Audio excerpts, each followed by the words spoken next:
intercalando, y plantones, y se formaba todo un clima de represión en un núcleo grande de gente, porque el cuartel ese estaba lleno de compañeros, por todos lados había compañeros, pero no nos veíamos mucho porque teníamos una capucha puesta.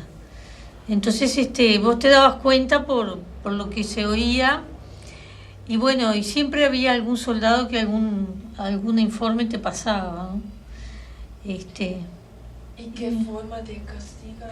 Bueno, a mí en concreto lo que me hicieron fue una cosa que se llama submarino, que es meterte en el agua atado a una tabla, así, cabeza abajo, y después la picana eléctrica y algunos golpes. Después te hacían caminar por un pretil de una azotea. En realidad después yo vi el lugar donde caminé, pero en el momento la sensación que tenía, como estaba vendada, era que había un vacío para el costado. Y después plantón, y no sé, a mí no me hicieron muchas más cosas. Eso. ¿Qué es la picana? La picana es electricidad, es un palito que tiene electricidad y que te van poniendo por todo el cuerpo y te da una descarga eléctrica, que ellos la miden, la regulan con una llavecita, no sé, nunca la vi directamente. Lo que sentís es como si uno pusiera las manos en un enchufe, una descarga sentís. Lo que pasa es que la hacen limitada para que no te mate, pero a su vez, como tú estás mojado y el agua es buena conductora de electricidad, te da una sensación de que te electriza toda, ¿no? Esa es, vamos a decir, lo que se busca es eso. Yo te puedo decir a ti que permanezcas sentada ahí, sentada, sin moverte ahí, sentada, cómodamente sentada. Y para ti eso se transformará en tortura dentro de 3 meses que estés sentada ahí. El problema es tiempo. Y estar sentada es un instrumento de tortura, solo que yo tenga tiempo suficiente para someterte a esa obligación, que estés sentada. Es difícil de contar, porque eso en un mar de gritos y de empujones, y a veces hay mucha gente que le están haciendo lo mismo al mismo tiempo, y se oye, y entonces es como un lugar que vos no perdés la noción, porque había momentos en que te desmayás y no te das cuenta después dónde estás, ¿entendés? Porque, por ejemplo, cuando te meten en el agua hay un momento que te empezás a ahogar. Ahí yo no me acuerdo cuando me sacaron. Después me acuerdo, pero no sé tampoco cuánto tiempo pasé, ¿viste? Respirar, comer, orinar,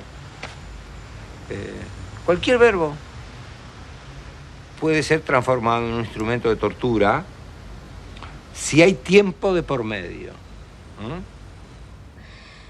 Entre el que te tortura y vos se genera como una guerra personal, digamos, ¿no? De quién vence.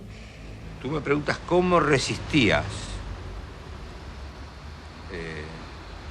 El problema es que a veces no se resiste. O el último grado de la resistencia es la muerte. Si a vos no te sacaban ninguna información, vencías tú. Y si tú tenías que decir algo o inventabas algo que no estaba muy bien inventado, vencía el otro, ¿viste? El juego es así, para los dos lados.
Hay fenómenos que son lisa y llanamente.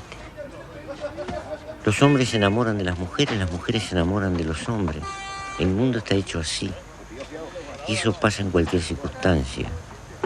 Si lo intelectualizamos demasiado, perdemos la poesía de la vida. En el peligro, en la inseguridad, creo que a los hombres se les multiplica más la necesidad del amor. Tal vez por una instintiva razón de seguridad. Es una manera de querer la vida. Ya soy un viejo y me contemplo en los años potros que se fueron. Y bueno, la compañera es un refugio de las tensiones y viceversa.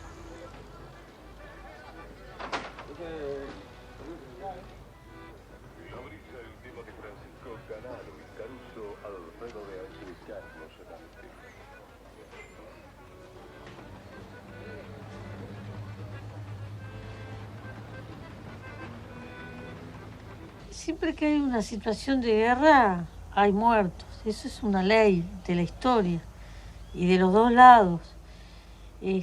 Nosotros, la precaución que tomábamos era que no hubiera muertos civiles.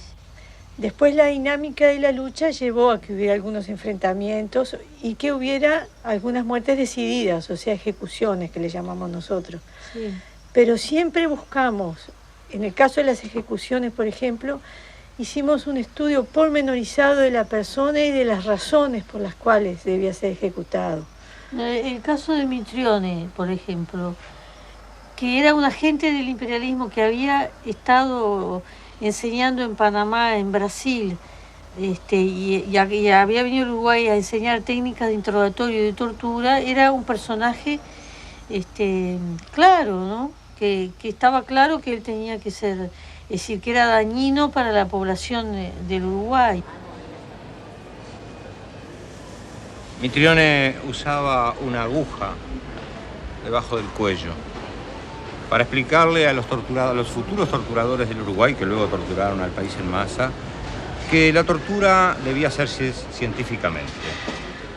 Entonces, con su aguja él torturaba, mostrando que lo que había que hacer era aplicar el dolor justo en el momento justo para obtener la información justa y necesaria.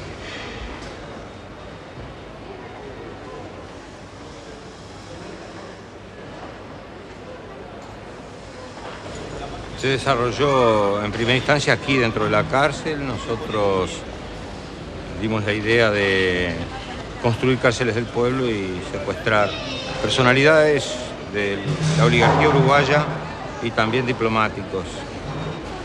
Negociar la liberación de ellos a cambio de la liberación nuestra.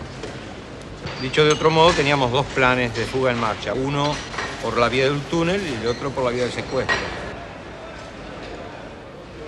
Lo que pasa es que en ese interín se había producido una alteración política de la situación y el gobierno represivamente había subido varios escalones.